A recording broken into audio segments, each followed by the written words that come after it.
ដល់ហើយយើងចូលមេរៀនថ្ងៃនេះខ្ញុំចង់ធ្វើតាក់ទងនឹងការច្រឡងឯកសារនេះឲ្យឆ្លង file ណាបាទប្រហែលថាខ្ញុំមាន file មួយនេះយើងគាត់គ្រាន់តែបោះ link ទៅមានន័យថាទិន្នន័យទាំងអស់ហ្នឹងគឺចាប់ផ្ដើមចូលទៅកាន់ file ថ្មីហើយមួយទៀតយើងឲ្យវាមានបង្កើតមុខងារសម្រាប់ auto print ជា PDF តែម្ដងណា print ជា PDF យើងអាចកំណត់ម៉ោងថារាល់ម៉ោង5ម៉ោង6ម៉ោងឬក៏ថ្ងៃណាមួយឲ្យវា auto print ជា PDF យកតែម្ដងហើយ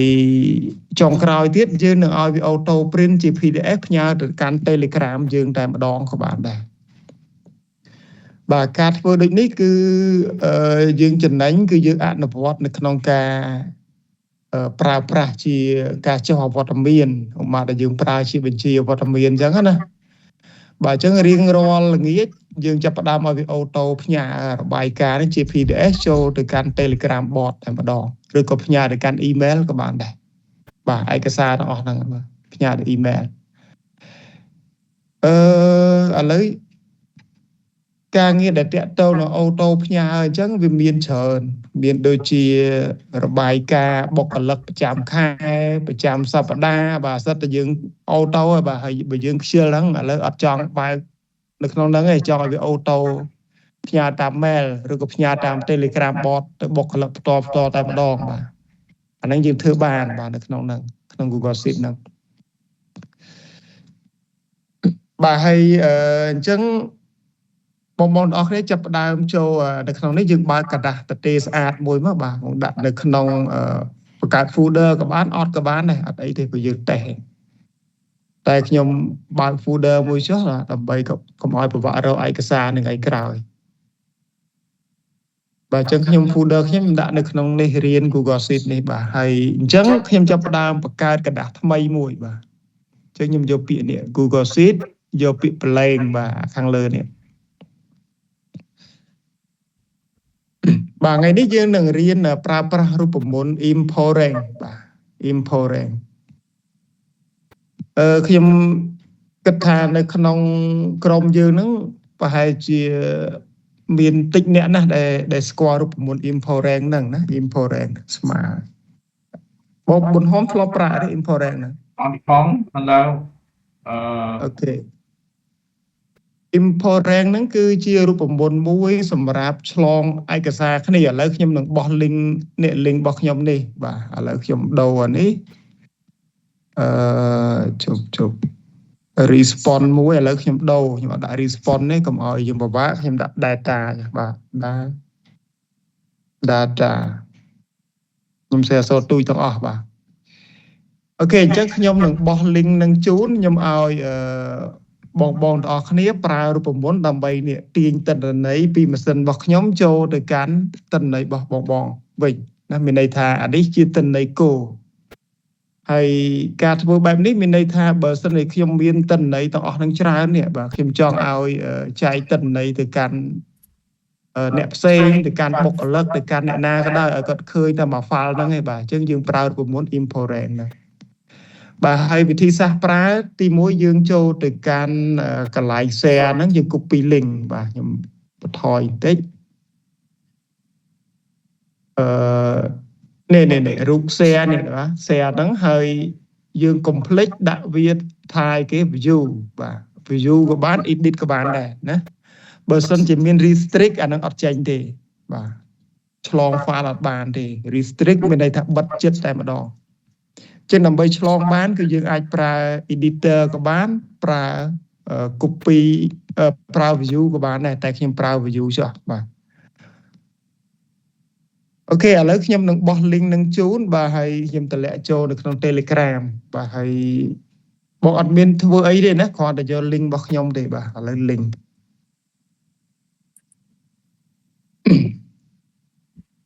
ឥឡូវ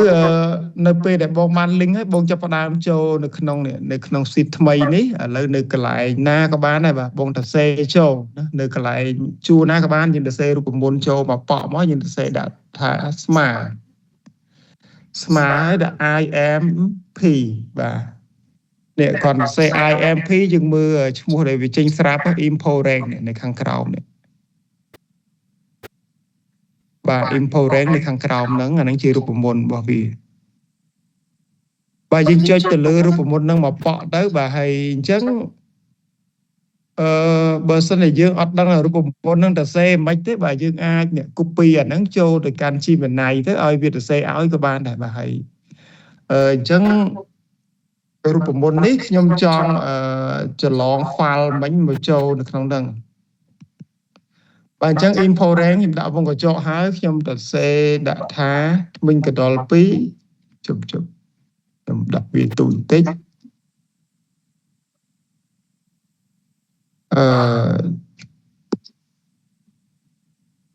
ដូចជាអត់នេះទេខ្ញុំទៅរក link បន្តិចសិន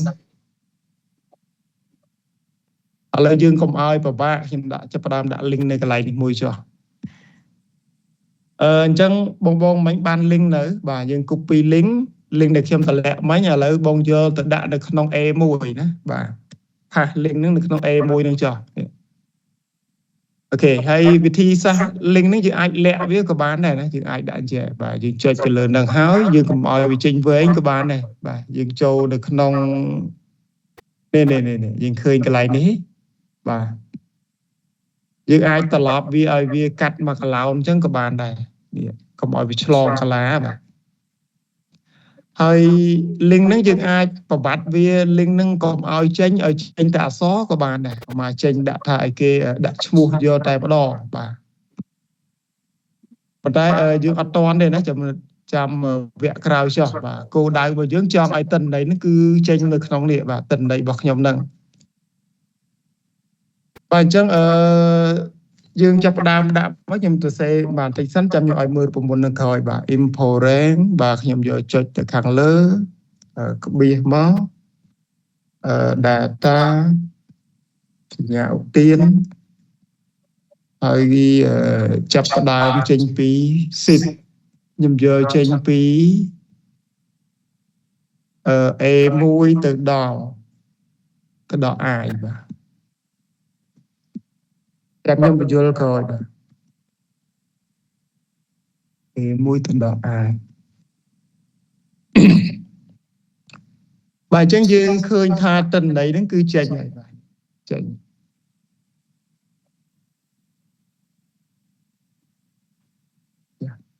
បាទអញ្ចឹងខ្ញុំឆ្លង file បានណាអញ្ចឹងជាមួយខ្ញុំបញ្យល់រូបមន្តហ្នឹងគឺចង់និយាយពីអី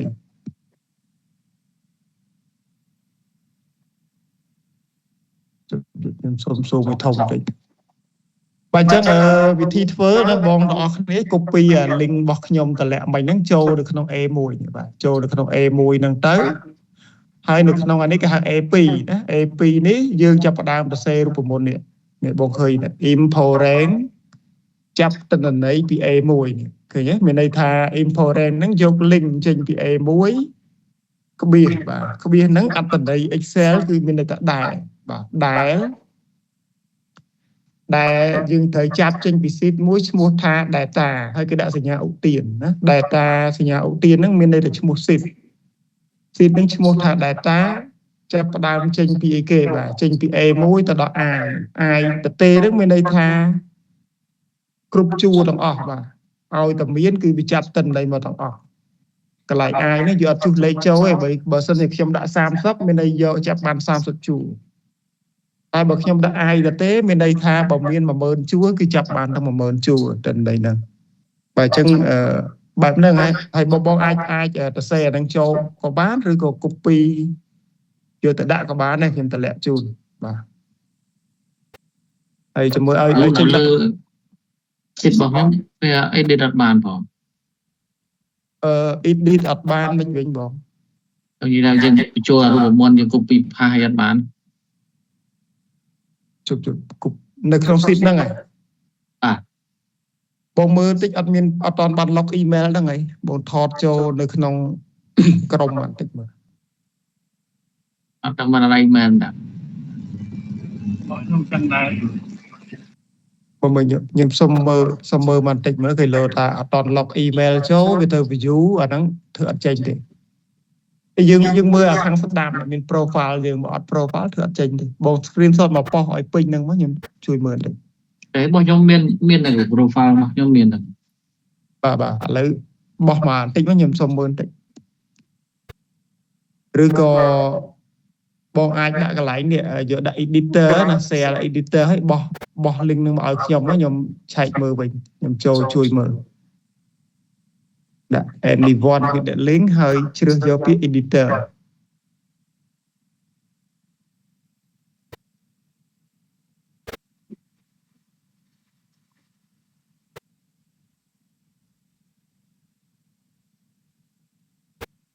ជប់នេះអូបងបើក link របស់ខ្ញុំមែន បាទ អូអត់បើកទេ link នឹងខ្ញុំចង់ឲ្យយើងបន្តតើបងអត់បើកទេបើកระดาษថ្មីខ្លួនឯងតាហើយបងតាមអត់តមិញមិញគោលដៅខ្ញុំខ្ញុំចង់ឲ្យតាមពិតខ្ញុំមានទិន្នន័យរបស់ខ្ញុំប៉ុណ្ណឹងបងអត់ចូលរបស់ខ្ញុំទេខ្ញុំឃើញសិតទៅចូលច្រើនអត់ចូលទេ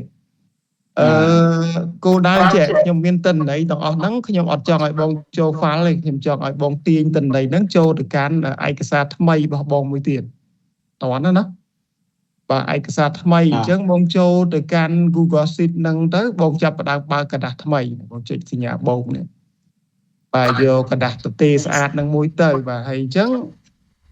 នៅពេលដែលបានកระดาษទទេស្អាតហ្នឹងមួយហើយបងចូល Telegram ឃើញ link ដែលខ្ញុំបោះមិញនេះបាទ link មួយនេះបង copy link ហ្នឹងតែម្ដងបាទ copy ហើយយកវាទៅផាសនៅកន្លែង A1 Ctrl V នៅកន្លែង A1 ហ្នឹងមកណាបងតន់អត់ទេតន់បាទយកដាក់កន្លែង A1 នឹងអត់យកទៅបើកយកទៅកែច្នៃអីព្រោះ link ហ្នឹងខ្ញុំចាក់សោហើយយើងបានធ្វើតែមើលឯងអត់អាច editor បានទេហើយមកកន្លែង A2 នេះបងទៅសេរូបមន្តចូលក៏បានឬក៏ថាំងឥឡូវចង់ copy រូបមន្តពីខ្ញុំក៏បានខ្ញុំដាក់មិញនេះស្មើ import rank នេះខាងក្រោមនេះនៅក្នុង Telegram ខ្ញុំបញ្ចូលរូបមន្តឲ្យនេះបង copy អានឹងចូលមកបើហើយខ្ញុំនឹងបញ្យល់ថារូបមន្តហ្នឹងមានន័យថាម៉េចបាទបងគាត់ទៅ copy ទៅវាចេញទិន្នន័យទាញពីខ្ញុំទៅតែម្ដងបាទcopy đấyនេះចេញរូបមន្តបែបហ្នឹងគេហៅថា import rank បាទវាជាការទាញទិន្នន័យឆ្លង file ឆ្លង email ឆ្លងអីក៏បានដែរបាទឆ្លងទាំងអស់ខ្ញុំអត់ចេញទេមកវាយដូចគ្នាខ្ញុំអត់ចេញទេបងសាក់ copy ពីខ្ញុំមើលចេញអត់ហើយចាំមើលខ្ញុំជួយបងបោះ link មកខ្ញុំជួយឆែកមើលថាអត់ចេញតាណាហើយវិធីបោះ link ដើម្បីឲ្យខ្ញុំជួយមើលបងចូលកន្លែង share ហ្នឹងបងដាក់ editor ណាហើយតម្លាក់ link មកខ្ញុំចូលមើលថាយើងខុសតាណា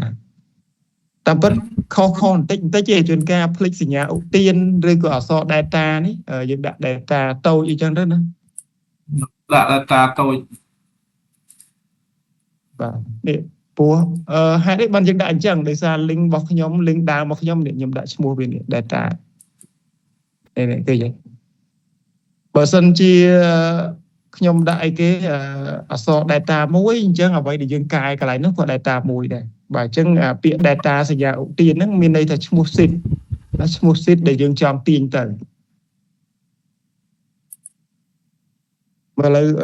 បងបុនហមបោះ link ហ្នឹងមកបន្តិចបោះទៅបងបោះទៅបាទឥឡូវបោះមកហើយខ្ញុំវាយដោយគ្រូចឹងខ្ញុំនេះទេនេះបងខុសវងកញ្ចក់នេះបងឃើញកន្លែងនេះមានវងកញ្ចក់ទៅនេះហើយវងកញ្ចក់ខ្មៅនេះមួយទៀតណាទេខ្ញុំវាយតែមួយតែពេលយើង enter ទៅវាវាលោតចឹងមិនដែរជប់ខ្ញុំមើលកន្លែងនេះថ្មិញកណ្ដុរនេះគឺយើងបិទមុនវងកញ្ចក់នេះចឹងមានន័យថាបងលុបវងកញ្ចក់ក្នុងនេះមួយចេញទៅខ្ញុំកែវានេះគឺវាទៅដែរបាទចុចទៅដើរទេចេញបាទអញ្ចឹងបងឃើញអត្ថប្រយោជន៍ Google Sheet វាលយប្រយ៉ាងអញ្ចឹងដែរបោះឲ្យគេជួយធ្វើបានសួរតែ Excel ណាទៅធ្វើអញ្ចឹងកើតអត់កើតទេអូខេយល់ហើយបាទហើយមួយទៀតបងអាច recover បានឧបមាថាយើងឲ្យគេកែទៅខូចរូបមន្តអស់លេងបាទយើងមានកន្លែងនេះមាន recover ទៅ version មួយណាបានបាទអញ្ចឹងអាហ្នឹងគឺជាលក្ខណៈពិសេសរបស់វាមួយដែរ ឧទាហរណ៍ដែលយើងខុសយើងអីហើយយើងថាអូឥឡូវចង់យកទៅយកតិនដីម្សិលមិញបាទអញ្ចឹង recover វាអញ្ចឹងទៅនេះវា version ចាស់ version អីបាទអញ្ចឹងទៅបានត្រឡប់ក្រោយបានហើយវិធីសាស្ត្រដែលយើង add អាហ្នឹងឲ្យអ្នកផ្សេងប្រើឲ្យក្រុមការងារយើងប្រើយើងអត់គួរដាក់អញ្ចឹងដូចអញ្ចឹងឯងព្រោះយើងរកមុខអត់ឃើញទេយើងរកមុខអត់ដឹងអ្នកណាធ្វើអីទេណាកន្លែងហ្នឹងយើងចូលទៅហ្នឹងមកនេះយើង add email វិញនៅពេលដែលបង add email អញ្ចឹងបុគ្គលិកមួយណាចុចលេខណាកែលេខណាក៏យើងដឹងដែរបាទដឹងតាមរយៈអីនេះបាទតាមរយៈអាព្រួយ backup នេះបាទយើងនឹងមើលឈ្មោះដឹងនេះបាទនេះបើខ្ញុំមើលឃើញឈ្មោះនេះបាទបុនហមនេះគាត់ធ្វើនៅម៉ោងម៉ាននេះឃើញទេប៉ុន្តែអ្នកផ្សេងគាត់ធ្វើទៀតនេះដោយសារយើងអត់ add email ទេគេដាក់ថាគេគ្មានអត្តសញ្ញាណបាទលោកជួយមើលវិញខ្ញុំទៀតព្រោះខ្ញុំនៅតែ អូខេឥឡូវមើលខ្ញុំជួយមើលបងណាដែលបោះធ្វើដូចខ្ញុំទៅគៀងជួយតម្លាក់មកខ្ញុំចូលមើលដែរមើលខាងណាមួយទៀតមិញ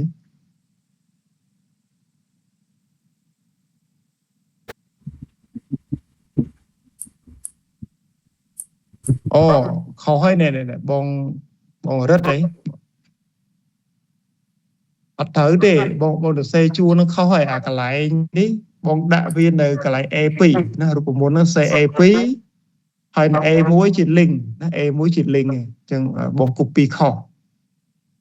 អញ្ចឹងសូមដាក់រូបមន្តហ្នឹងនៅក្នុង A2 វិញនេះកន្លែងខ្ញុំដាក់ម៉ៅនេះបាទ A2 ហើយ A1 ហ្នឹងជា link យើងមើលខុសបាត់ហើយឃើញរបស់គេមាន2ជួរនេះ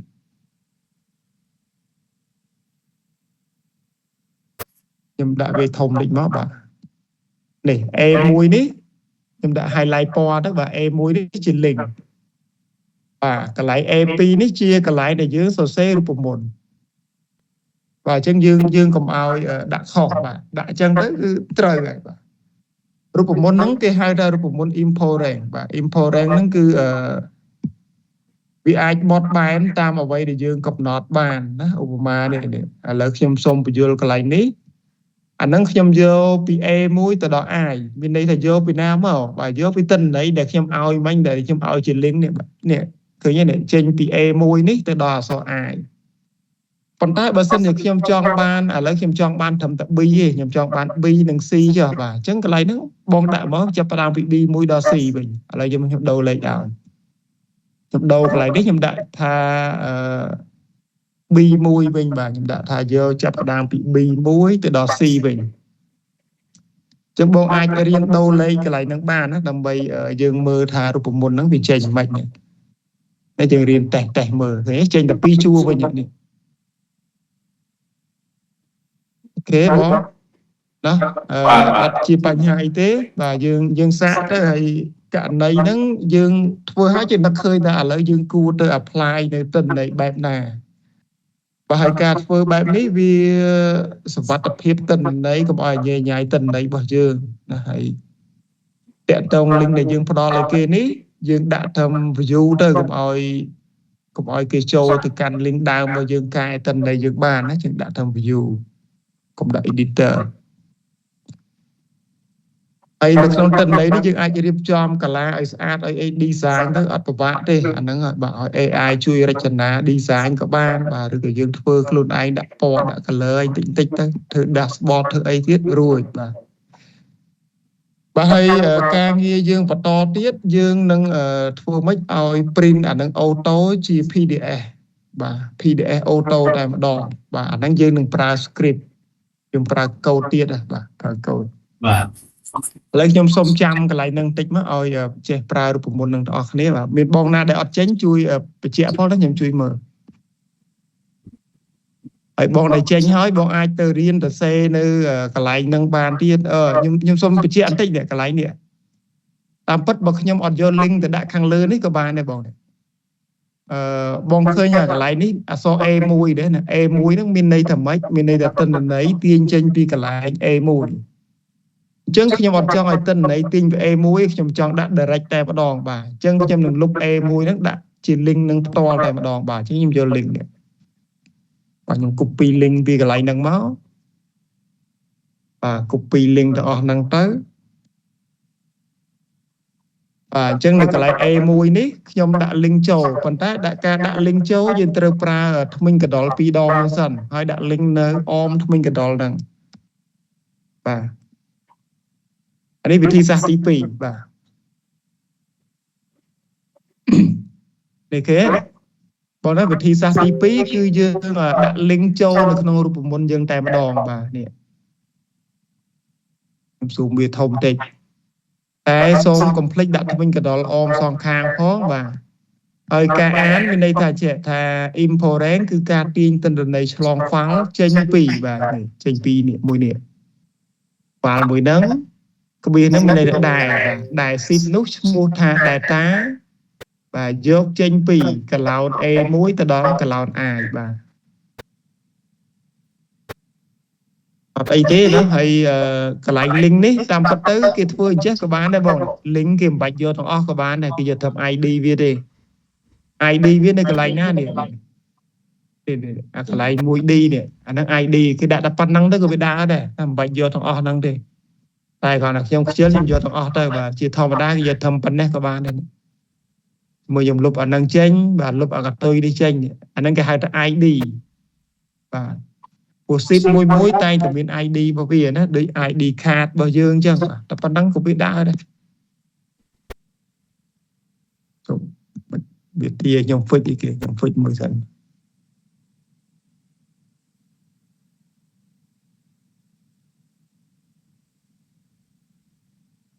នេះជាវិន័យវាចូលមកជួយយើងទៀតអត់បានឲ្យវាជួយបង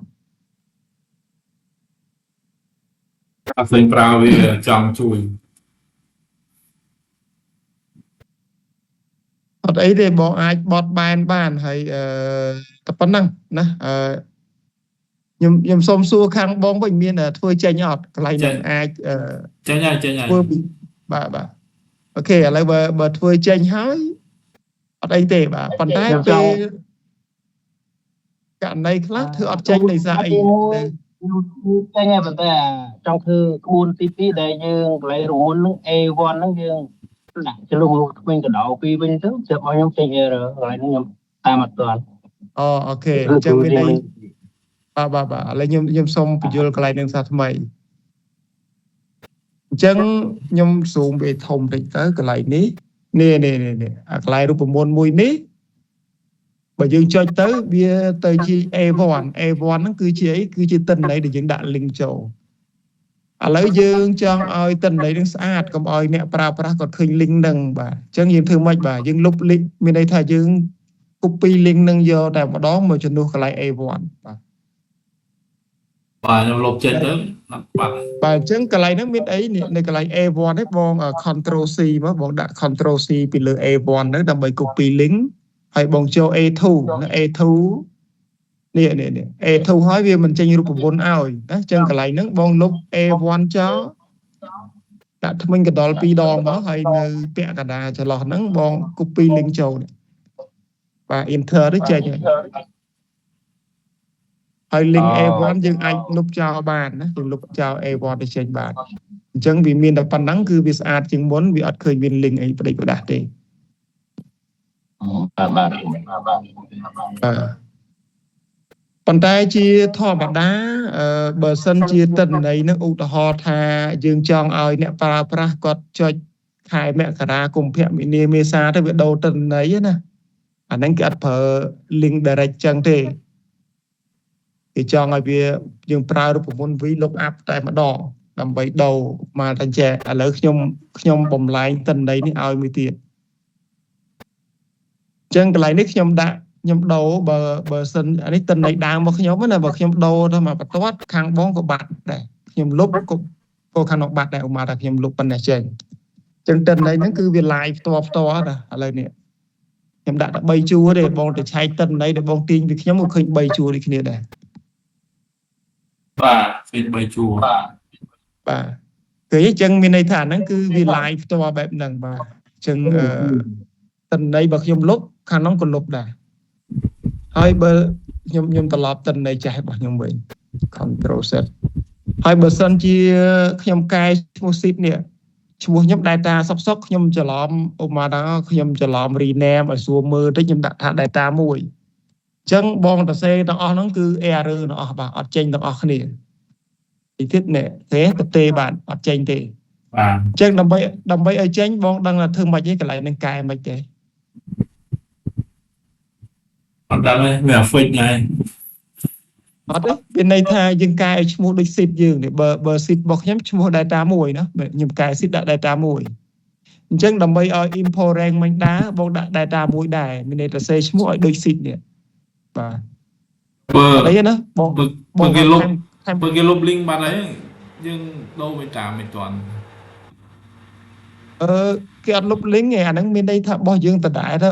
អានេះខ្ញុំក៏ឧទាហរណ៍ដែរមានន័យថា បាទ file ហ្នឹង file របស់យើងដដែលទេគាត់តែឧបមាថ្ងៃក្រោយយើងចង់កែនេះកែឈ្មោះនេះឈ្មោះ seed ហ្នឹងហើយយើងចេះឆ្ងល់ថារបស់យើងពិតតែ error អញ្ចឹងហៅកន្លែងខុសអត់ឃើញ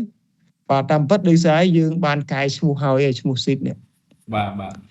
អញ្ចឹងបើយើងចង់កែឈ្មោះ seed រូបមន្តហ្នឹងក៏យើងត្រូវកែដែរបាទយើងអត់ដាក់ data ទៅទេគឺយើងដូរដាក់ data មួយទៅតាមឈ្មោះ seed ដែលយើងបានកែបាទអញ្ចឹង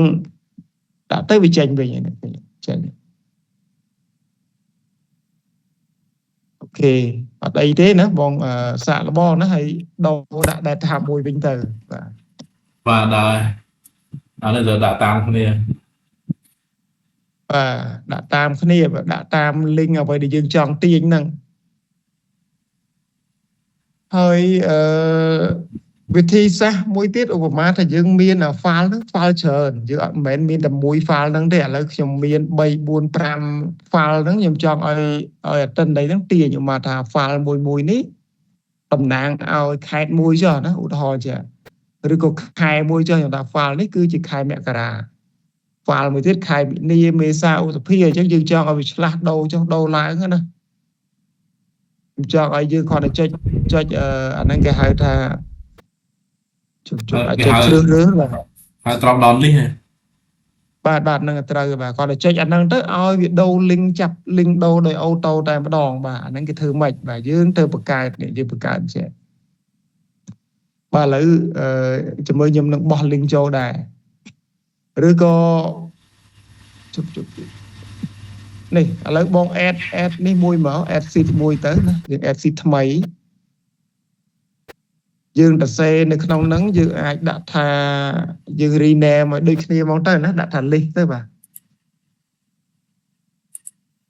seed ទេស្អាតមួយបងដាក់ថា list បាទសរសេរអក្សរអីចំណាំខ្លួនឯងបាទតូចទាំងអស់ធំទាំងអស់ស្រេចចិត្តទេយើងដាក់មិនដាក់ទៅសំខាន់ចំណាំខ្លួនឯង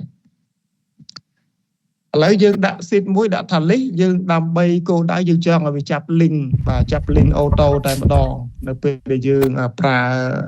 ការទាញហ្នឹងឥឡូវនៅក្នុងនេះខ្ញុំនឹងខ្ញុំស៊ូមវាឲ្យធំតិចគេលើបងមើលអត់ច្បាស់ខ្ញុំយកប៉ុណ្ណេះចុះឥឡូវនៅក្នុងនេះតាពិតយើងអាចវាយមករាកុម្ភៈវិនាអញ្ចឹងតែកុំឲ្យយូរខ្លាចបងពិបាកវាយខ្ញុំវាយប្រើពាក្យ M1 បងអាចធ្វើដាក់តាមខ្ញុំដែរចុះ M2 M3 បាទសម្គាល់ខែទី1ខែទី2ខែទី3បាទ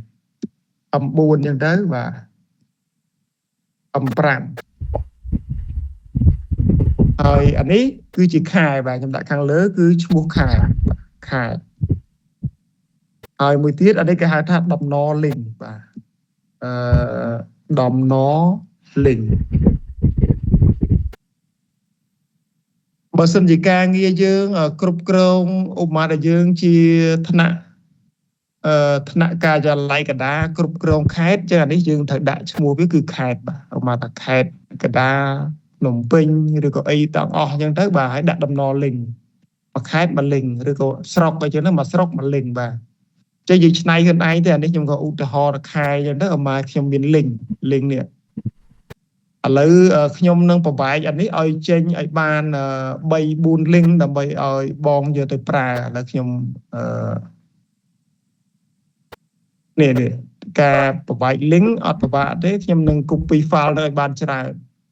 បងចេះ copy file អស់នៅបាទ file Google Sheet copy copy Excel ណាគឺយើងយក file នេះហើយយកឲ្យគេ make copy បាទអូខេខ្ញុំ make copy ខ្ញុំដាក់ឲ្យបាន 3 4 ចុះដើម្បីបោះ link ឲ្យបងបានច្រើន ចឹងអានេះខ្ញុំសរសេរឈ្មោះខ្ញុំដាក់ថា M1 ចុះបាទ M1 នេះខ្ញុំដាក់ថា M2 sorry ហើយខ្ញុំ make copy ទៀតបាទខ្ញុំដាក់ថា M3 ខ្ញុំនឹងបោះ link ជូនទៀត M3 ហើយមួយទៀត M4 បាទ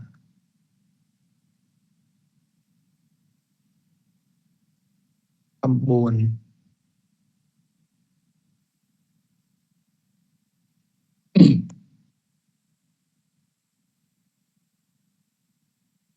អូខេឥឡូវខ្ញុំបាន link ទាំងអស់ហ្នឹងហើយ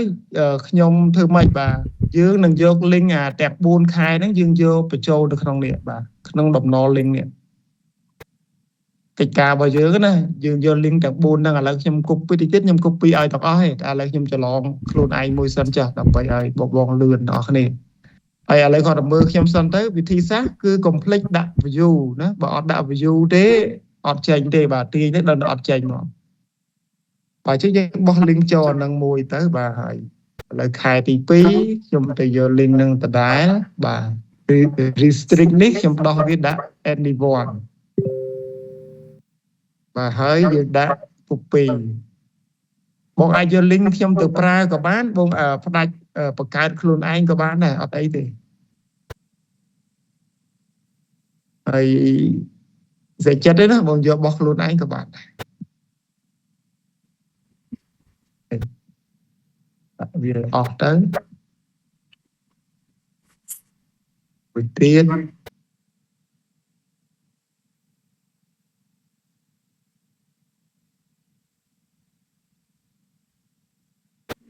វាតែដាច់ដល់បើរត់ឲ្យតាមអត់ទាន់ទេតាមអីចាំមើលស្អែកអ៊ីនធឺណិតពិបាកដែរបាទឥឡូវនេះបងនេះខ្ញុំបាន link ប៉ុណ្ណឹងហើយឥឡូវខ្ញុំបោះម៉ាស៊ីនហ្នឹងខ្ញុំឲ្យបង copy ម៉ាស៊ីនហ្នឹងតែម្ដងចុះឥឡូវខ្ញុំ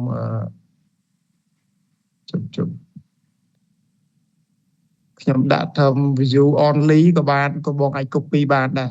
ឥឡូវខ្ញុំតម្លាក់ហ្នឹងចូលទៅក្នុង Telegram ហើយខ្ញុំសរសេរតិចទៅគឺលោកអ្នកមើលវីដេអូស្អែកក៏រត់ឃើញបាទខ្ញុំដាក់សបាទដាក់ថាម៉េចអាចយ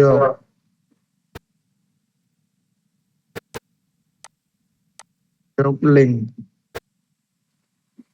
ពីខ្ញុំបាទ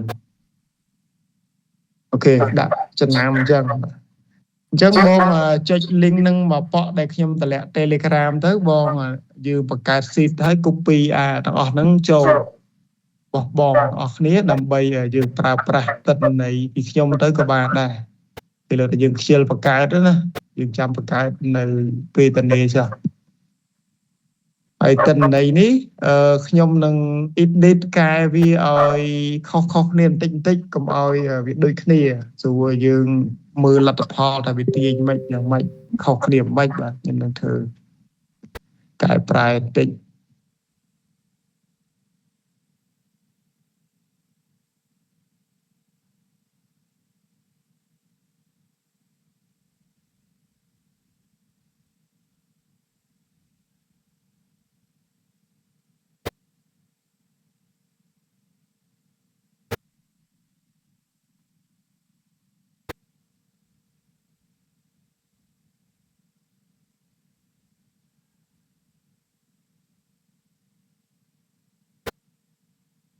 បង copy បានអស់នៅ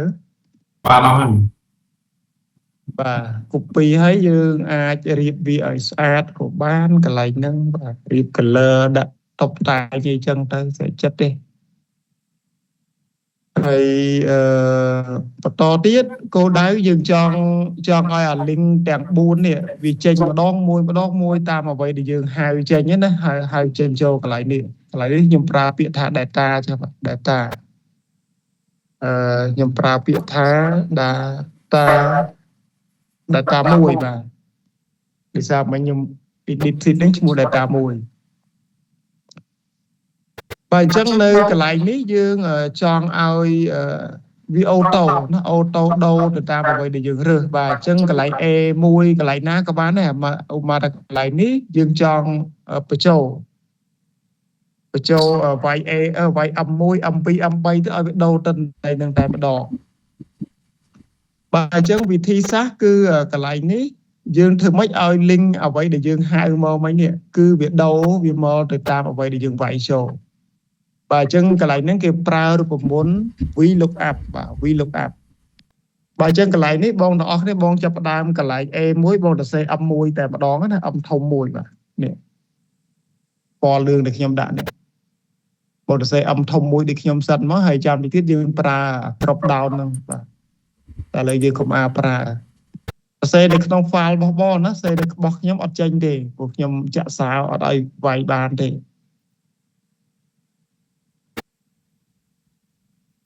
dương đã âm mùi hói nơi còn lại bí và dương prao được muốn làm mấy việc tiên linh châu được không bi đang tại mà đòn đó chân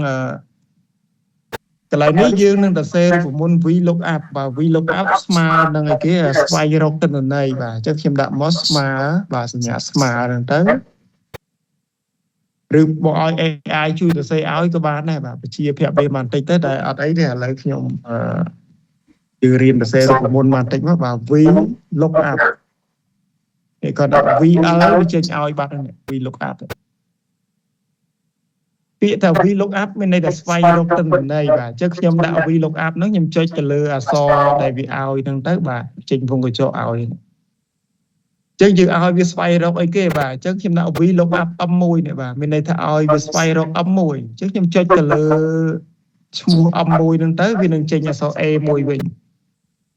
mùi nó sầm đau từ lửa ấy và từ lửa này chua tí mùi và chua lấy mùi chứ bên đây ta vi look up tên là này này mùi tên là này muối đã không biết mùi máu không biết ăn tên này biết bên đây ta đài ấy và chứ bông đã không biết mùi hết bông thì do tên là này ly vào dương này và đọ do mai dương để chơi ly nó dương khe này bông lột thích lên cho hết dương dơ mà cái đặt đây cái lạnh ly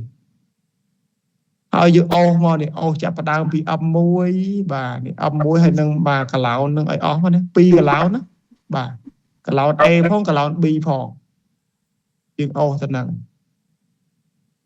thì anh đã đo cao tốc hỏi các bạn ấy thì luôn là ngày cao dùng vậy tên này chốt bộ ôi ó chẳng tới các bạn và thầm nâng tới ban phần đang hỏi dương chập đa mà chạ sao biết cái pra ai buồn làm bày chạ sao bông mưa được không nên lời khi mò mưa lịch phí bông khơi một tông với cái đạn thả sao ai buồn đó chạy ai buồn tới làm bày chạ sao vì chạ mày chuộng hơn chạ sao trên $1 vào chạ sao nhưng cho Windows ai buồn function ai buồn bạn function ai buồn rồi có computer class cho direct ai buồn tại mà đỏ chạ còn cho tới với trên $1 này bạn chơi ok nơi p để dương chạy trên phần năng hơi dương cho phần đại cái đã không biết mới nhưng đã lên mà lịch pì ai không biết mà lịch sâu khi em xông phải vô ra hai đấy bạn đã lịch pì bên đây thà việc vi look up chua tí pì chẳng bên đây thà khai với mình cái hai chua tí mùi bà chẳng link bao dưới cái chua tí pì chẳng nhầm đã lịch pì nữa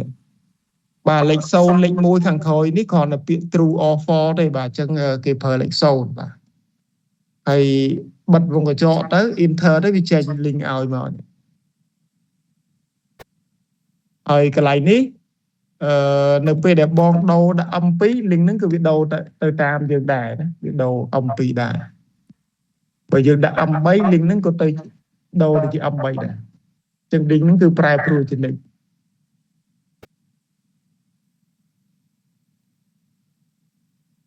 anh ấy cái rupa môn nó cứ vi look up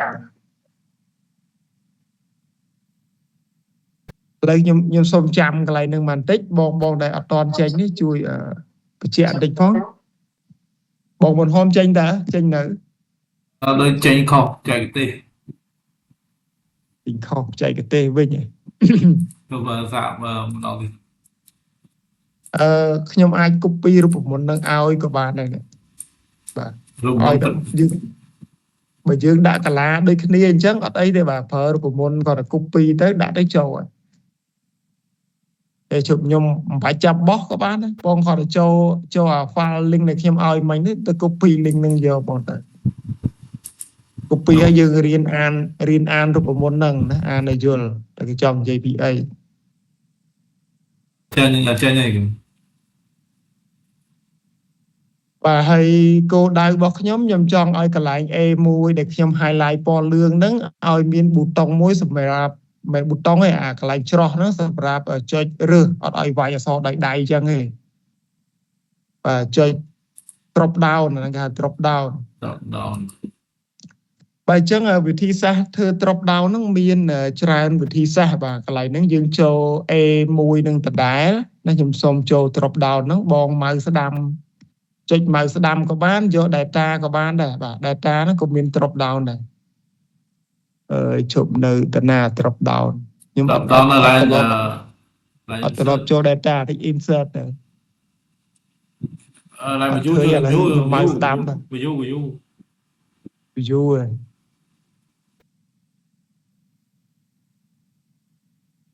នេះ drop down បើខ្ញុំអត់ចូលតាមខាងលើខ្ញុំភាគច្រើនខ្ញុំចូលទៅខ្ញុំម៉ៅស្ដាំតែម្ដងបាទចុចទៅលើ M3 នេះខ្ញុំប្រើម៉ៅស្ដាំនេះយើងអូសមកឃើញពាក្យ drop down នៅក្រោម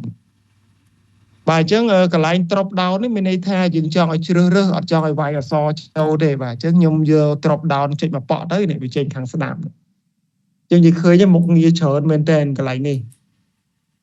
បងមើលខាងលើ apply នេះយើងអត់នេះយើងមើលអាទី2បាទមើលអាទី2នេះយើងមើលមានច្រើនមុខងារវាមែនតើបាទច្រើនហើយយើងអានអក្សរតិចទៅយល់ហើយបាទចង់ drop down ជាប្រភេទអីបាទកន្លែងនេះខ្ញុំចង់ drop down ជាឈ្មោះបាទជាឈ្មោះអញ្ចឹងយើងអាច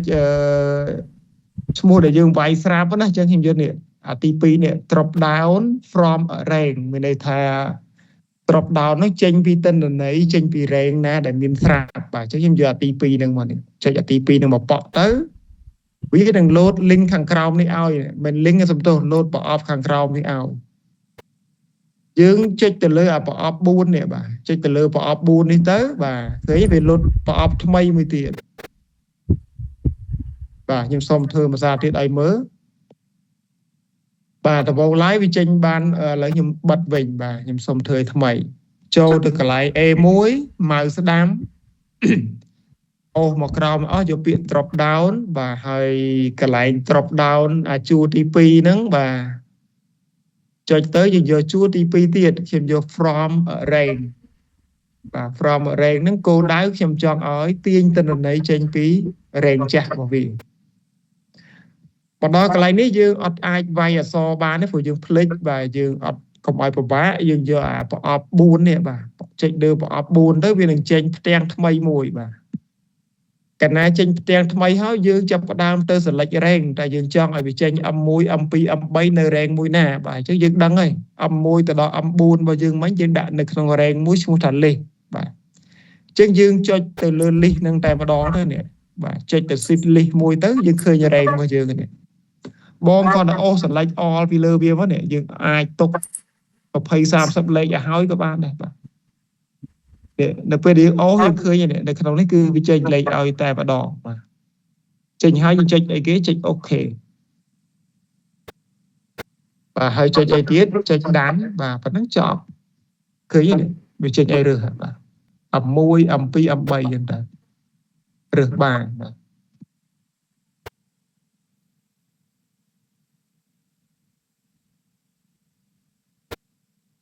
ហើយយើងអាចកំណត់អាសារ៉េហ្នឹងកុំឲ្យរើសឲ្យវាយលេខក៏បានដែរបាទករណីនេះយើងធ្វើបានច្រើនទៀតមិញបាទ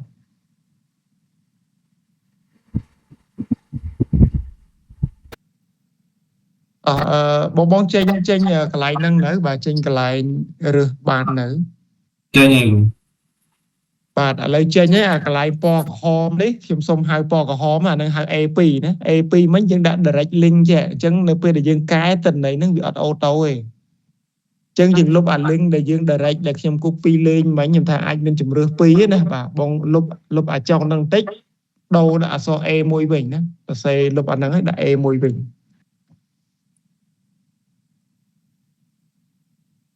យើងដាក់ A1 ហើយនៅពេលដែលយើងរើសទិន្នន័យគឺវានឹងអូតូហើយអូ sorry មិន A1 ទេ B1 សំទោសដោយសារ link របស់យើងដូរដាក់កន្លែង B1 ដូរណាមិន A1 B1 បានទៅតោះខុសបណ្ដឹងនេះដាក់ B1 ចាញ់ហើយ បាទហើយបងសាតេស្តរើសអាកន្លែង A1 លេងវិញយើងឃើញទិន្នន័យយើងដូរតែប្រហែលដែលយើងរើសវាចាប់ផ្ដើមដូរទិន្នន័យឲ្យ បាទ បាទអញ្ចឹងមានន័យថា4 file ហ្នឹងគឺយើងចាប់ផ្ដើមទាញទិន្នន័យតាមរយៈការរើសម្ដងមួយបាទអញ្ចឹងការធ្វើការបែបនេះភាគច្រើនតអ្នកនៅការិយាល័យកដាបាទបានគាត់ប្រើប្រាស់មុខងារនេះបើសាលារៀនភាគច្រើនអ្នក IT ឬក៏នាយកសាលាបាទគាត់តពីគ្រប់ថ្នាក់ទាំងអស់បាទឧបមាថាគាត់មានទាំងអស់សិស្សគាត់មាន50ថ្នាក់បាទនេះchứគាត់ដាក់ 7A 7B 7C ទាំងអស់អញ្ចឹងទៅថ្នាក់មួយមាន link ផ្សេងគ្នាបាទអញ្ចឹងគាត់ចង់មើលទិន្នន័យថ្នាក់ណាក៏បានដែរបាទចុច select មកគឺចេញថ្នាក់ហ្នឹងមកតែម្ដងបាទអញ្ចឹងអត់ពិបាកកុំឲ្យពិបាកទៅមើលទិន្នន័យស្មុគស្មាញច្រើនបាទករណីហ្នឹងមានតែប៉ុណ្្នឹងទេ បាទសូមអញ្ជើញមក បាទរូបស៊ូតិចតងនឹង import វិញហ្នឹងយើងនិយាយថាបណ្ឌគ្រូទាញចេញមកពីជួ A1 រហូតដល់ I បាទ ឧទាហរណ៍ថាឥឡូវទៅយើងមានចាប់ពី seed ពី array នេះចាប់ពី A1 រហូតដល់ I នេះតែយើងថាយើងសាកយកទៅដាក់ A1 រហូតដល់ E ហើយយើងឆ្លោះចេញពី T រហូតដល់ I យើងឆ្លោះF1 ឬក៏ array ចន្លោះហ្នឹង អូមានន័យថាកន្លែងនេះបងចង់បានជាចន្លោះទៅហ៎ បាទ បើតែពុំមកដល់ 2EF វិញយកត្រូវការចំណុចយកមកទៅយើងចង់បាននៅចន្លោះវិញកាត់ចន្លោះហ្នឹងទៅអូ អូខេយល់បងយល់បាទនៅក្នុងករណីហ្នឹងយើងអាចធ្វើចេះបងធ្វើចេះ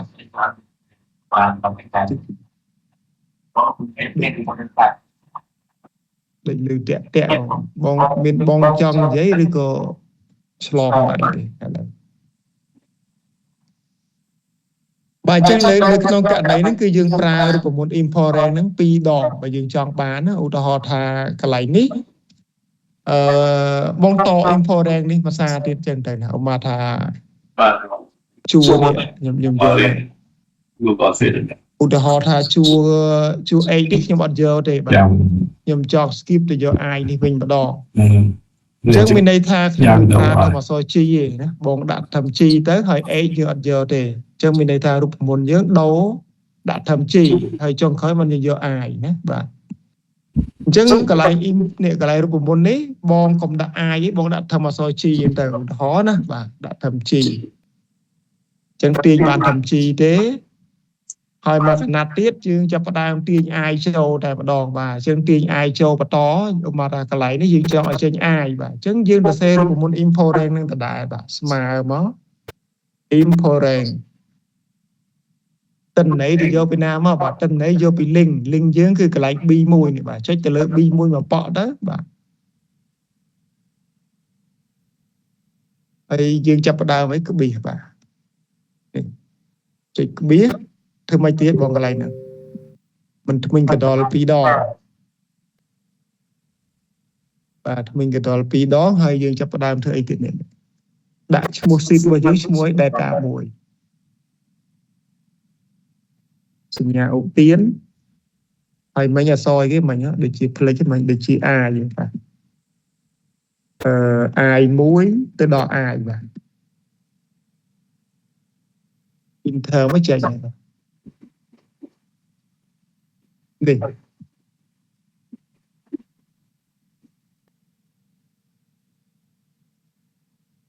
ខ្ញុំបន្តគ្នាកន្លែងហ្នឹងបងអាចចូលរបស់ខ្ញុំមើលរូបមន្តខ្ញុំបាន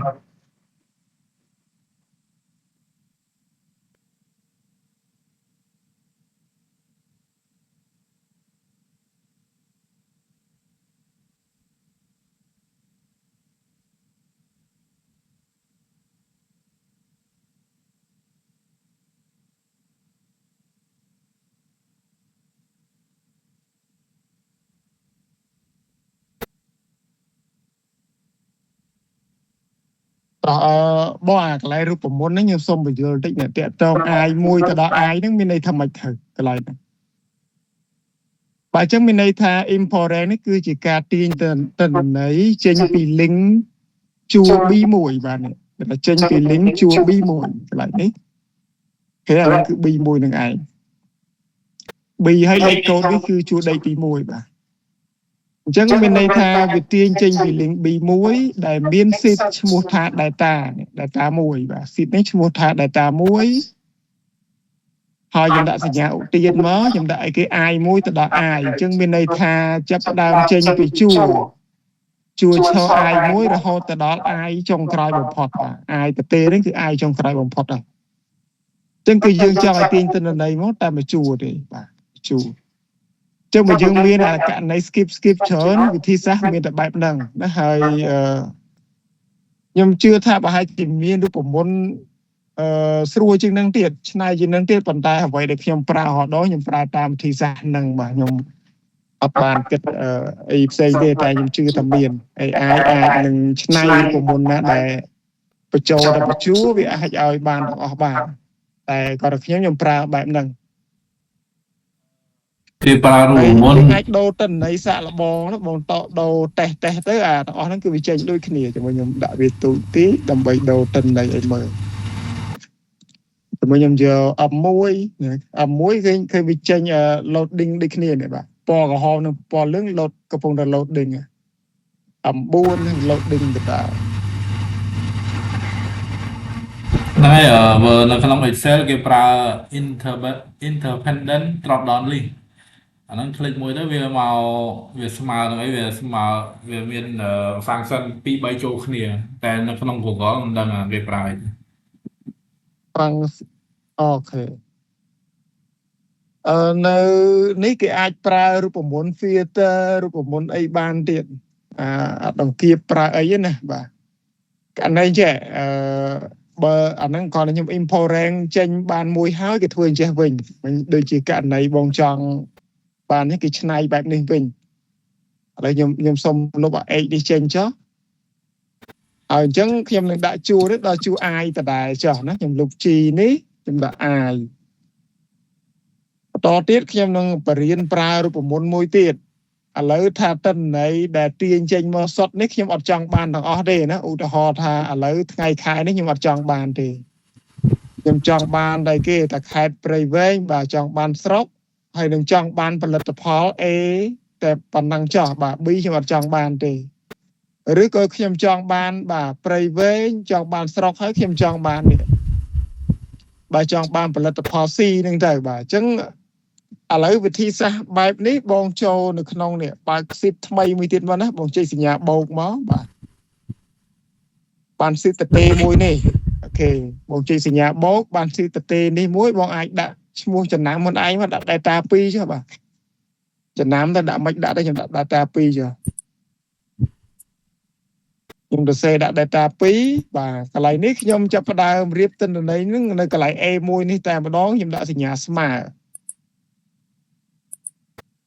មើហើយយើងប្រើអាដង្កៀបមួយនេះបាទអានេះខ្ញុំអត់ឈ្មោះវាខ្ញុំអត់ដឹងតែគេហៅស្អីទេបាទខ្មែរហ្នឹងដូចដង្កៀបវាមានច្រើនពេកបាទហ្នឹងវា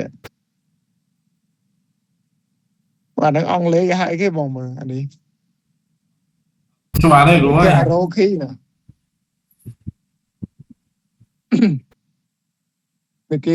គេប្រើថាអីមិនជឿ arrow key ពីអត់ដឹងថាហៅស្អីទេអាហ្នឹងបើខ្ញុំហៅដង្កៀបតកៀបទេចឹងចាំឥឡូវបងរអាហ្នឹងយ៉ាត់រអត់ឃើញនៅកន្លែងអសរ P បាទចុចស៊ីទៅចេញអាហ្នឹងហើយបាទអញ្ចឹងយើងចុចបែបហ្នឹងហើយយើងទៅអូសទិន្នន័យដែលយើងចង់បានបាទយើងបានប៉ុណ្ណឹងមួយណាយើងទៅមើលទិន្នន័យនៅក្នុង data មួយនេះយើងចង់បានជួរណាអូជប់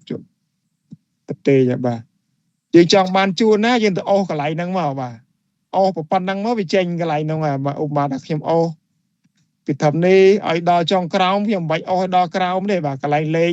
នេះខ្ញុំលុបវាទៅទេខ្ញុំដាក់ D ទៅទេមកបាទខ្ញុំបិទដង្កៀបនឹងវិញតែឃើញទិន្នន័យនេះវាចាប់ផ្ដើមចេញមកនេះ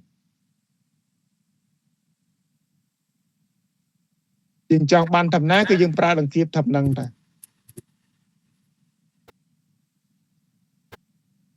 រូបមន្តនេះស្មើនឹងពាក្យ filter បាទចឹងខ្ញុំប្រើនឹងធៀបនឹងក៏បានខ្ញុំអាចប្រើរូបមន្ត filter ក៏បានដែរបាទ filter នេះខ្ញុំដាក់ស្មើបាទfilter ហ្នឹងចម្រោះបាទចឹងយើងចុចទៅលើ filter ហ្នឹងទៅធ្វើដូចខ្ញុំមិញដែរចេញដូចគ្នាណាគ្រាន់តែខ្ញុំដាក់ filter វិញfilter វាឲ្យនេះឥឡូវខុសហើយអត់ទេ query បាត់ហើយ filter មានន័យច្រោះតាមអ្វីដែលយើងចង់បានហើយត្រូវប្រើ query query មួយសាកមួយសិនបាទអញ្ចឹងស្មើនឹង query នេះ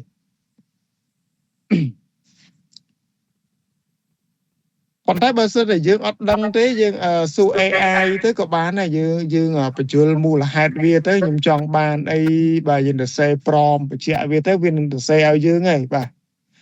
គេលើកប៉ុន្តែបើយើងដឹងខ្លួនឯងហ្នឹងទៅយើងវាស្រួលថែមថយអីដែរបាទអញ្ចឹងរូបមន្តហ្នឹងគឺសិតតែរូបមន្តអត់ដើរឃើញទេនៅក្នុង Excel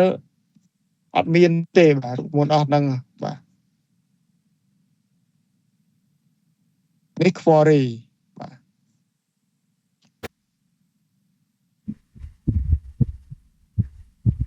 បាទហើយតាក់ទងនឹងរូបមន្ត filter វិញអាហ្នឹងគឺជារូបមន្តច្រោះទេមកយើងចង់ច្រោះមកដល់ខេត្តព្រៃវែងច្រោះដល់ខេត្តកណ្ដាលអាហ្នឹងបានតែ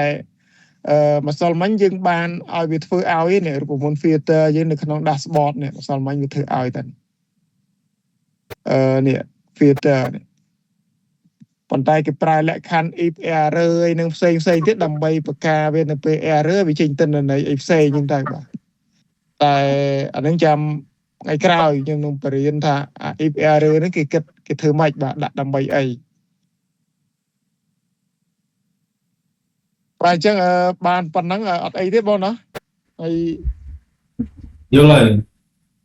បាទឥឡូវតាក់ទងការ print กระดาษហ្នឹងបងចេះ print ធម្មតាដូចខុស Excel មកបន្តិចទេបាទ print กระดาษគេថាចុច Control P print បណ្ដោយបាទហ្នឹងឯងចុច Control P print ហើយយើងត្រូវរើសវាទៀតណាបាទនេះជើខ្ញុំជើកន្លែងម៉ាស៊ីន print ក៏បាន Control P ក៏បានដែរយើងឃើញប៉ុណ្ណឹងហើយយើងចាប់ផ្ដើមទៅកំណត់វាបាទយកกระดาษហ្នឹងប្រភេទស្អីមកខ្ញុំយកប្រភេទ A4 ចឹងយើងឃើញនេះយើងឃើញកាឡាវាមានកាឡានៅក្នុងនេះយើងឃើញកាឡាហ្នឹងយើងអត់ចង់បានកាឡាហ្នឹងទេឥឡូវយើងទៅធ្វើម៉េចបាទ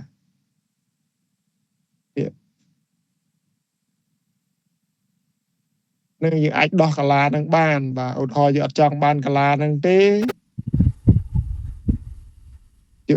យើងក៏អាចដោះវាបានដែរបាទនេះចូលកន្លែងសូកន្លែង view នេះបាទកន្លែងសូនេះយើងដោះពាក្យ grid បាទ grid line ដោះទៅវាលែងមានកន្លែងឧទាហរណ៍យើងអត់ចង់បានកន្លែងណាបាទ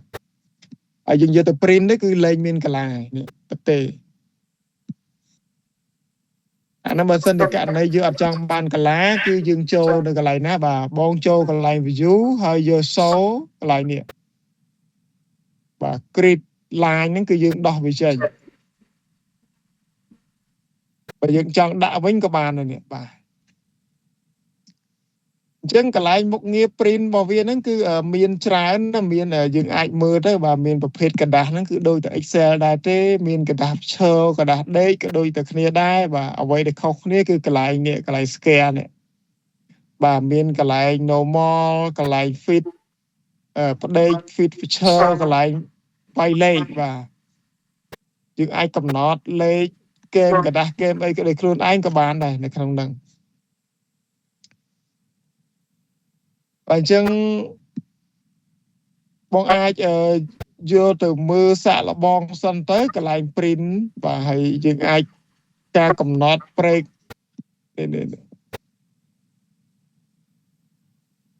អាចទាញបានបាទតែកន្លែង break ហ្នឹងរឿងពិបាកធ្វើបន្តិចខ្ញុំធ្វើដូចជាអត់សូវបានល្អដែរបាទទាញទៅវាច្រើនតែទាញមុខដាច់ក្រោយទាញក្រោយដាច់មុខដូចជាមុខងារវាអត់ដើរសូវល្អបាទកន្លែង break ហ្នឹងហើយនេះការកំណត់ เกมกระดาษไอ้เนี่ยยังไอเตียงบ้านไวเล็กนี่ยังไวโจกับบ้านเตียงกับบ้านได้บ่าใส่chấtเลยบ่ายังจะได้เตียงเวียมั้งเตียงแต่ต่ำปอตีมุ้ยต่ำปอเซ็งคือวิโอโต้ทั้งอ๋อไอโจนึกอะไรนะบ่านึกมาเซตนึกมองเจอเช็คเลยนึกอะไรมาจินวินเนี่ยบ่ามาจินวินนี่มีเปีย normal มีเปียไอเซ็งแต่ยังอยู่เปีย custom นี่ดำไปខ្ញុំបញ្ចូលលេខដោយខ្លួនឯងបាទហើយខាងក្រោមនេះក៏មានដែរបាទមានការ print នឹងឲ្យជាប់ឈ្មោះជាប់กระดาษជាប់ប្រភេទឈ្មោះ file ឈ្មោះអីគឺមាននៅក្នុងនឹងទាំងអស់នេះយើងសាកចុចលេខនេះឃើញហើយបាទគាត់តែយើង print មកវានឹងចាប់ផ្ដើមចេញទិន្នន័យនេះនៅក្បាលกระดาษយើងតែម្ដងបើយើងដាក់គ្រីសបែបហ្នឹងបើយើងចង់ឲ្យអត់ចេញទេគឺយើងដោះគ្រីសចេញបាទហើយយើងចុច print ធម្មតានេះជាការស្រេចប៉ុន្តែបើសិនជាបងចង់បាន print auto មកថាយើងចង់បានទិន្នន័យហ្នឹងរាល់ម៉ោង5គឺចាប់ផ្ដើម print ឲ្យ auto ផ្ញើទៅកាន់ email ផ្ញើទៅកាន់ Telegram យើងមិនបាច់ទៅប៉ះ Google Sheet ទេមិនបាច់ទៅបើកម៉ាស៊ីនកុំព្យូទ័រយើងទេព្រោះករណីដែលយើងប្រើនេះគឺយើងប្រើ InfoRank នេះ InfoRank មានន័យថាអ្នកដែលបញ្ចូលទិន្នន័យទាំង 4-5 file ហ្នឹងគាត់បញ្ចូលនៅក្នុងម៉ាស៊ីនរបស់គាត់ហើយរបស់យើងនេះយើងមានតែ file មួយគឺចាំក្តាប់លទ្ធផលរួមតែម្ដងអញ្ចឹងយើងអាចកំណត់ឲ្យវាអូតូផ្ញើបានដោយយើងទៅសេកូដអីគេបាទកូដនៅក្នុង app script នឹងមិនតិចទេបាទហើយការទៅសេហ្នឹង AI ជួយយើងទៀតណាបងអាចបញ្ជា AI បានបាទឥឡូវបងប៊ុនហមដូចជាសកម្មជាងគេឥឡូវបងប៊ុនហមសាក់ចេញកំណត់មកបន្តិចមកបើសិនជាខ្ញុំចង់ឲ្យ AI ទៅសេកូដ auto print តែយើងគួរទៅបញ្ជា AI បែបណាទៅសុំ AI បែបណាដើម្បីវាទៅសេឲ្យដូចអត់ដែលធ្លាប់នឹកឃើញដល់អញ្ចឹងរៀងលំបាកតិចលោកគ្រូក៏តែគាត់ថាបើយើងចង់ print បែបហ្នឹងយើងអាចប្រាប់ថាឥឡូវនៅក្នុងទិន្នន័យថ្ងៃទី1ដែលបាន update សូមឲ្យprint ដោយស្វ័យប្រវត្តិបាទអាហ្នឹងមានអីអញ្ចឹងណាយើងប្រើតាមអ្វីដែលយើងយល់ឃើញអញ្ចឹងទៅបាទនេះយើងចង់ឲ្យ print auto ឲ្យគេ data 2បាទអញ្ចឹងយើងចង់ឲ្យ print ជា PDF ចុះបាទឥឡូវយើងអនុវត្តទាំងអស់គ្នាទៅរៀនទៅសេប្រមប៉ុន្តែវគ្គនេះយើងអត់តន់ connect ចូល email និង connect ចូល Telegram bot ទេចាំសប្តាហ៍មួយទៀតដោយសារអាហ្នឹងវាធ្វើ bot ហ្នឹងវាយូរដែរបាទមួយថ្ងៃអត់ហើយទេអញ្ចឹងថ្ងៃនេះយើងគ្រាន់តែធ្វើម៉េចយើងរ៉ាន់ដោយដៃចុះបាទរ៉ាន់ដោយដៃហើយឲ្យវាចេញជា PDF ចូលនៅក្នុង Google Drive យើងវិញបាទចេញជា PDF ចូល Google Drive បាទអញ្ចឹងខ្ញុំចូលសូមបញ្ជាក់សារថ្មីខ្ញុំចង់ឲ្យ print នៅ data 2នេះជា PDF ចូល Google Drive បាទអញ្ចឹងអ្វីដែលយើងសរសេរយើងមកសរសេរនៅក្នុងនេះបាទជីមីណៃក្នុងនឹងក៏បានបាទទៅសរសេរខាងក្រៅ anti gravity នេះប្រហែលជាល្អជាងបាទជីមីណៃនេះវាអត់សូវឆ្លាតទេបាទឥឡូវខ្ញុំចាប់ផ្ដើម screenshot អាហ្នឹងតែម្ដងណាខ្ញុំ screenshot ទៅឲ្យដោយទាំងអស់នឹងតែម្ដងបាទដើម្បីបោះចូល anti gravity បាទបង screenshot នឹងហើយចូល anti gravity ដើម្បីឲ្យទៅសេទៅវាបន្តិចដាក់ថាខ្ញុំយកទៅផាសតំណៃចូលខ្ញុំដាក់ថាម៉េចចង់បង្កើតកូដ.gs បាទខ្ញុំសរសេរចង់បង្កើតកូដ .gs សម្រាប់ auto print ជា PDF នៅរាល់ម៉ោងឥឡូវខ្ញុំដាក់រាល់ម៉ោង5ល្ងាចចាបាទ5ល្ងាច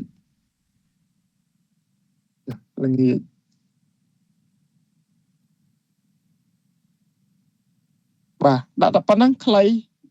ណាសរសេរតាមការយល់ឃើញមកចាំមើលពាក្យកលឹះដែលខ្ញុំប្រើគឺ code.gs បាទ ហើយខ្ញុំកំណត់ម៉ោងនេះខ្ញុំចង់ឲ្យរាល់ម៉ោង5ល្ងាចគឺវាចាប់ផ្ដើមអូតូបង្កើតអាហ្នឹងចូលទៅកាន់ file Google Drive របស់យើងតែម្ដងបាទហើយយើងយក PDF ហ្នឹង download ផ្ញើចូល Telegram ឬក៏យកទៅបើកមើលធម្មតាហើយសប្តាហ៍បន្ទាប់យើងនឹងចាប់ផ្ដើមឲ្យវាអូតូផ្ញើចូល email តែម្ដងឬក៏ផ្ញើចូល Telegram bot បាទព្រោះឥឡូវភាគច្រើនគេប្រើ Telegram bot ច្រើនជាង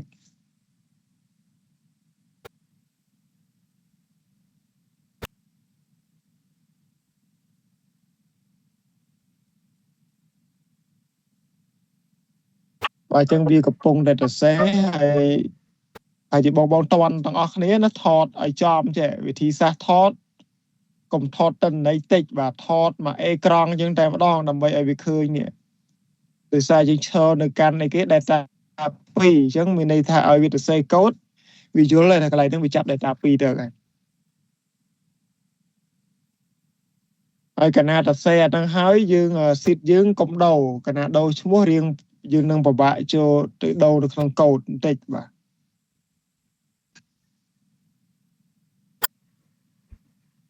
បាទអញ្ចឹងយើងមើលការអ្វីដែលវាប្រាប់បន្តិចទៅវាចង់ឲ្យធ្វើអីខ្លះក្រោយពីផាសហើយសូមជួយជ្រើសរើសកំណត់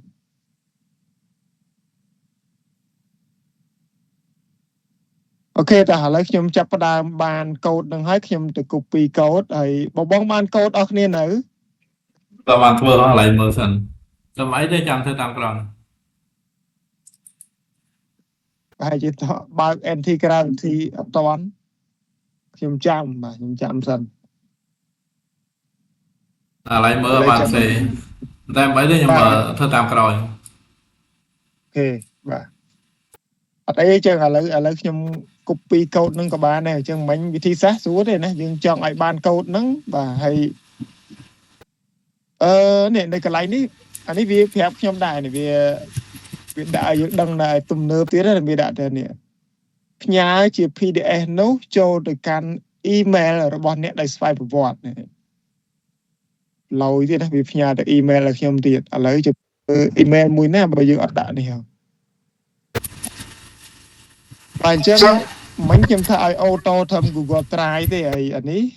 វាដាក់ email ហើយបើសិនជាយើងចង់បាន email ចង់បាន Telegram bot ព្រមរបស់យើងគឺយើងចាប់ផ្ដើមបញ្ជាក់វាអញ្ចឹងទៅបាទតែអត់អីទេបាទសេចចិត្តទេអូខេខ្ញុំចាប់ផ្ដើម copy បាទហើយខ្ញុំចូលទៅកាន់ដដែលទេខ្ញុំអត់និយាយច្រើនទេកន្លែងហ្នឹងបាទចូល extension ចូល app script លុប code.gs យើងចេញណាលុប code.gs នឹងចេញពីបន្ទាត់នឹងហើយយើង control V យើងចុច save នៅក្នុង MT Gravity មិញវាក៏បញ្យល់យើងដែរបាទខ្ញុំអានហើយហើយនេះវានឹងប្រាប់យើងថាម៉េចបា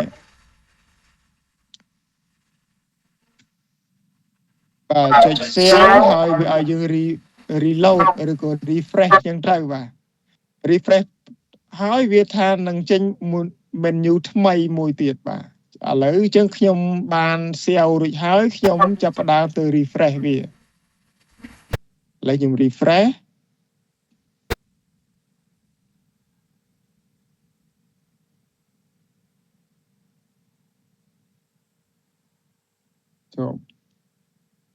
អត់ចេញអូខេមកនេះបាទ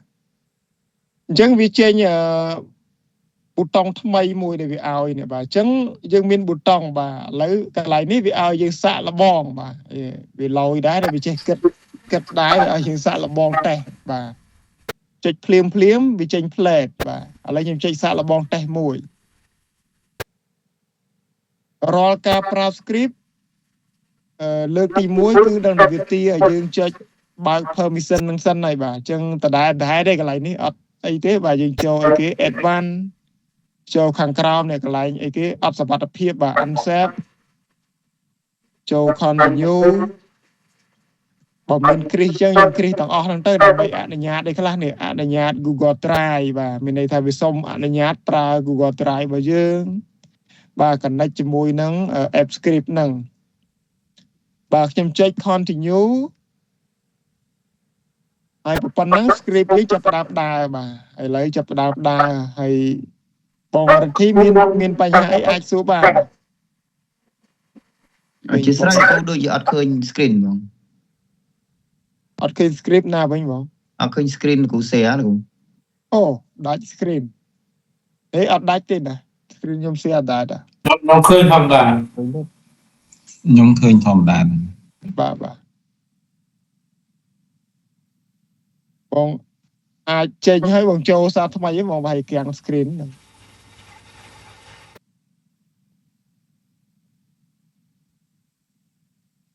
បាទខ្ញុំចុច test now តែអត់ដឹងវាផ្ញើឯកសារទៅណាវាខ្ញុំមើលនៅក្នុង Google Drive នេះអត់ឃើញឯកសារជាមួយខ្ញុំមើលតិចវាចូលទៅកន្លែងណាផ្សេងខ្ញុំ refresh វាបន្តិចសិនអូខេនេះមកដែរបាទចឹងចូលនៅក្នុង Google Drive អញ្ចឹងអានេះវាផ្ញើឲ្យមកទាំងអស់គ្រប់ sheet តែម្ដងបាទអញ្ចឹងខ្ញុំទៅសេអត់ច្បាស់បាទមិញគោលដៅខ្ញុំចង់បានតែអីគេ data 2ទេអញ្ចឹងដោយសារទឹកន័យដោយសារប្រមមកខ្ញុំទៅសេអត់ច្បាស់វា print ឲ្យគ្រប់ sheet មកទាំងអស់បាទអូខេប៉ុន្តែបើមិញតាមចិត្តខ្ញុំគោលដៅរបស់ខ្ញុំចង់បានតែ data 2តែប៉ុណ្ណោះបើអញ្ចឹងកន្លែងហ្នឹងតាក់ទងនឹងការកែយើងចូលទៅកែ anti gravity នេះទៀតយើងប្រាប់វាទៅថាខ្ញុំចង់បាន print តែបាទ sheet ឈ្មោះ data 2តែប៉ុណ្ណោះបាទអត់អីទេហើយករណីអីតែយើងដឹងថាធ្វើអាហ្នឹងចេញបាទយើងដូរថែមថយតាមក្រោយទេណាហើយកន្លែងនេះកន្លែងកំណត់អូតូផ្ញើនៅម៉ោង 5 ល្ងាចបាទយើងចុចអាហ្នឹងមកប៉ក់ទៅវានឹងទៅកំណត់ម៉ោងដោយខ្លួនឯងបាទតាមពិតអាកំណត់ម៉ោងនេះយើងចូលទៅកំណត់ដោយខ្លួនឯងដោយដៃក៏បានដែរប៉ុន្តែបើយើងចេះហើយចេះទៅសេកូដឲ្យហើយយើងមិនបាច់ទៅកំណត់ទេហើយបើសិនជាយើងខ្លាចគេសួរហ្នឹងឥឡូវបើចង់ចូលកំណត់ចូលទៅណាបាទនេះបងចូលកន្លែងដាក់កូដមិញកន្លែង extension ហ្នឹងមកចូលកន្លែង app script ហ្នឹងទៅបាទបងចាប់អារម្មណ៍មើលនៅខាងស្ដាំនេះកន្លែង code.gs ហើយបងមានកន្លែងរូបម៉ោងរូបនាឡិកានេះអានេះហៅ trigger បាទបងចូលរូបនាឡិកាហ្នឹងទៅវាចាប់ផ្ដើមមានកន្លែងដាក់ម៉ោងរោដែលយើងដាក់ម៉ោងរោណាបាទ trigger យើងដាក់នៅពេលណាខ្លះនេះបាញ់sorry trigger របស់ខ្ញុំមិញខ្ញុំ run code ហើយវាចាប់ផ្ដើម auto នេះវាដាក់ export PDF បាទយើងគ្រាន់តែចុច edit នេះទៅឃើញហើយរាល់ម៉ោងប៉ុន្មានវា export ឲ្យចានេះវាដាក់ចន្លោះពីម៉ោង 5 ទៅដល់ម៉ោង 6 ល្ងាចគឺវាចាប់ផ្ដើមធ្វើការបាទអញ្ចឹងនៅចន្លោះហ្នឹងមិនមែន 5:00 ទេពេលខ្លះវាយឺត10នាទីអីដែរណាអញ្ចឹងករណីហ្នឹងគឺវាដាក់ចន្លោះម៉ោងឲ្យtrigger ហ្នឹងដោយសារតែយើង run script ទេវាបង្កើត auto ប៉ុន្តែបើសិនជាយើងអត់ចង់ run script ទេយើងចុចដៃបាទចុចបូកហ្នឹងទៅបាទយើងអាចមានមុខងារមួយខែវា run ម្ដងមួយសប្ដាហ៍ម្ដងឬក៏រៀងរាល់ថ្ងៃច័ន្ទគីពុធពហុក៏បានដែរបាទបងអាចចុចមើលបាននៅកន្លែងហ្នឹង trigger ហ្នឹងគឺបាទពាក្យថា trigger ហ្នឹងមានន័យថា auto run យើងមិនបាច់ចូលបើកទេឲ្យវាធ្វើការងារ auto ដោយខ្លួនវាបាទហើយបើ script នឹងយើងចេះតែ save វាឲ្យផ្ញើចូល Telegram bot អញ្ចឹងរាល់ម៉ោងគឺវាដល់ផ្ញើចូល bot ហើយឧទាហរណ៍នេះរបស់ខ្ញុំដាក់ម៉ោង 5 ផ្ញើអញ្ចឹងមានន័យថារាល់ម៉ោង 5 Telegram bot ខ្ញុំនឹង load បាទ load សារដោយ automatic អញ្ចឹងចំណេញបាទការងារយើងគឺមិនបាច់ទៅអង្គុយឆែកទេបាទឲ្យតែដល់ម៉ោងគឺយើងបានរបាយការណ៍តែម្ដង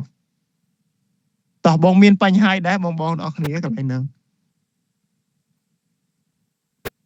មានសំណួរអាចសួរបានលោកគ្រូជួយបញ្ចូលកន្លែងកំណត់ម៉ោងមិញតិចមកខ្ញុំមើលថាតន់បើកំណត់ម៉ោងមិញខ្ញុំឲ្យកូដកំណត់ខ្លួនឯងអូតូបងទៅសេក្នុងប្រមណាប្រមយើងដាក់ថាចង់ឲ្យវាផ្ញើម៉ោងប៉ុន្មានខ្លះអញ្ចឹងវាន័យថាយើងកំណត់នៅក្នុងកូដយើងគ្រាន់តែចុចប៊ូតុងមកប៉ក់អញ្ចឹងវាអូតូហើយបើសិនជាយើងចង់កំណត់ដោយដៃអានឹងចូលខ្ញុំចូលសារថ្មីអត់ ខ្ញុំសូមបញ្ចូលថ្មបន្តិចសិនចិត្ត បាទ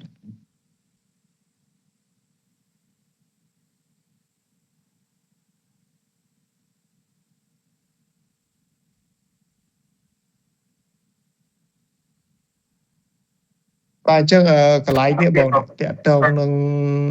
ការកំណត់ម៉ោងមិញដោយសារតែកូដសរសេរហ្នឹងនេះខ្ញុំឲ្យវាសរសេរកូដទៅខ្ញុំគ្រាន់តែចុចរ៉ាន់នេះខ្ញុំគ្រាន់តែចុចប៊ូតុងរ៉ាន់ហ្នឹងទៅគឺកូដនោះវាចាប់ផ្ដើមអូតូកំណត់ម៉ោងឲ្យហើយណាវាបញ្ចូលម៉ោងឲ្យយើង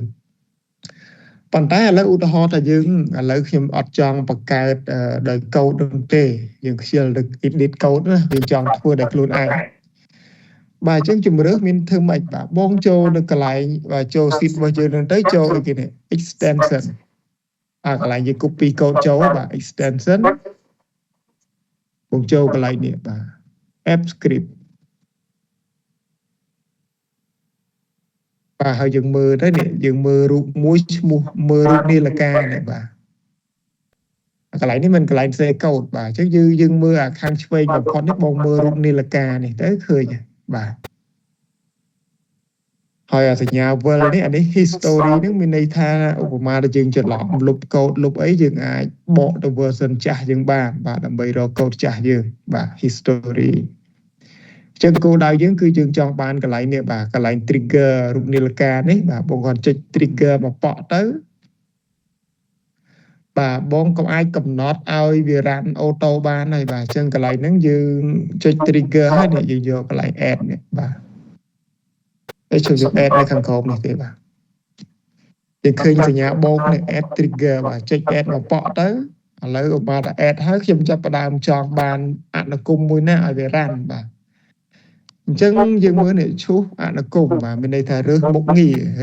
រមួយណាមុខងារនេះវាមានច្រើនបាទមុខងារអីគេ cell export to PDF ឬក៏មុខងារ4 10 20ឧបមាអនុគមយើងមានច្រើនបាទអញ្ចឹងយើងរើសឲ្យដើរមុខងារមួយណាឧទាហរណ៍ថាកូដរបស់យើងមានផ្ញើទៅ email ផ្ញើទៅ Telegram អញ្ចឹងយើងរើសទៅបាទឲ្យម៉ោងប៉ុន្មានផ្ញើទៅ email ម៉ោងប៉ុន្មានផ្ញើទៅ Telegram ប៉ុន្តែកូដរបស់ខ្ញុំអត់មានទេណាខ្ញុំគ្រាន់តែបញ្យល់ជាលក្ខណៈទូទៅទេកូដខ្ញុំមានតែមួយគឺអីគេ export to PDF បាទអញ្ចឹងខ្ញុំរើសអាហ្នឹងទៅហើយនេះយើងអត់អីទេយើងយកបាទយក head នឹងដដែលទៅបាទអត់អីទេហើយកន្លែងនេះជាការរើសម៉ោងបាទយើងអាចរើសចេញពីណាទៅនេះយើងអាចចុចបានណាចុចពី spreadsheet មានន័យថាម៉ោងនេះយកពី spreadsheet យកពី Google Sheet បែបនេះឬក៏យកពី Google Calendar បា